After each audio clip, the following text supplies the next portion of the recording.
നിങ്ങൾ പറയുന്നല്ലോ 10,000-ലേറെ തസ്തികൾ ഉണ്ടാക്കിയെന്ന്. ആ 10,000-ലേറെ തസ്തികൾ ഉണ്ടാക്കിയതിൽ ഈ പറയുന്ന 1160 തസ്തിക ഇപ്പോഴും വേക്കന്റ് ആയിട്ട് കിടക്കുകയല്ലേ? നിങ്ങൾ 10,000-ലേറെ തസ്തിക ഉണ്ടാക്കിയിട്ട് കമ്മ്യൂണിറ്റി ഹെൽത്ത് സെന്ററിലെ സ്റ്റാഫ് പാറ്റേൺ നിങ്ങൾ മാറ്റിയോ? ഇപ്പോഴും PHCകളിൽ 2 PHC ഡോക്ടർമാർ മാത്രമാണെന്നുള്ളത് നിഷേധിക്കാൻ അരുൺകുമാറിന് പറ്റുമോ? അപ്പൊ ഇത് നിങ്ങൾ പറയുന്നത് മുഴുവൻ അനാവശ്യമായ കണക്കുകളാണ്. നിങ്ങൾ ഏതോ കാലക്രമത്തിൽ ഉണ്ടാകേണ്ട മാറ്റത്തിന്റെ കണക്ക് പറഞ്ഞുകൊണ്ട് നിങ്ങളുടെ തെറ്റുകളെ, നിങ്ങളുടെ വീഴ്ചകളെ ന്യായീകരിക്കുക. അരുൺകുമാർ ഒറ്റ വാക്കിന് ഇടപെടുന്നുണ്ടല്ലോ, ഒറ്റ മറുപടി പറ. ഈ പറയുന്ന സർജറി നടന്ന ദിവസം അവിടെ ഫ്ലോർ നഴ്സ് ഉണ്ടായിരുന്നോ?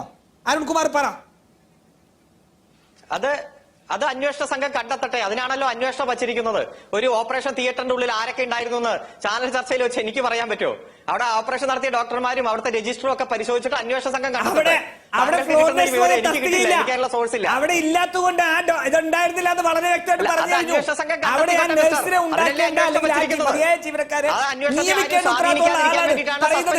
പ്രശ്നമല്ല, ഇതേതോ ഡോക്ടറുടെ പ്രശ്നമാണ്.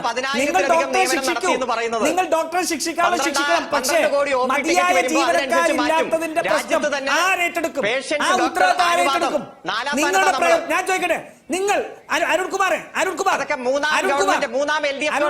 ആരോഗ്യ സെക്രട്ടറിക്ക് തിരുവനന്തപുരത്തെ